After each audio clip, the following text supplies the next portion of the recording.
Hi, I'm doctor Mahi Bharadwaj. COVID-19 తర్వాత post Covid సిమ్టమ్స్లలో ఎక్కువగా కనపడుతోంది ఊపిరితిత్తులకు సంబంధించిన టీబీ. ఊపిరితిత్తులు బలహీన పడిపోతూ ఉండడం, ఊపిరితిత్తుల్లో నీరు చేరడం, ఊపిరితిత్తులు న్యూమోనియాతో సఫర్ అవుతుండడం అనేది జరుగుతుంది.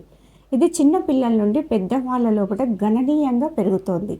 దీని ప్రధానమైన లక్షణాలు వచ్చేసి చలి జ్వరంతో సఫర్ అవుతూ ఉండడం, విడువని జలుబు, దగ్గు ఎక్కువగా రాత్రిళ్ళు ఉండడం, ఫ్లెమ్తో కూడిన దగ్గు, ఆ దగ్గులో కూడా రక్తపు చారలు, రక్తపు డ్రాప్స్ పడుతూ ఉండడం, ఛాతీ బరువు, ఛాతీలో నొప్పి, దమ్ము, ఆయాసము, ఊపిరి పీల్చుకోవడం కూడా కష్టంగా మారుతూ ఉండడం, నీరసించిపోవడం, బరువు తగ్గుతూ ఉండడం, బక్కచిక్కిపోతూ ఉండడం, ఆకలి సన్నగిల్లుతూ ఉండడం.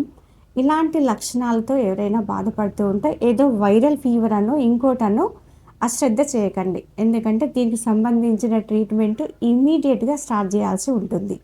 ఇది మీతో పాటు చాలామందికి అయితే షేర్ చేయండి. లైక్ చేయడం మర్చిపోకండి.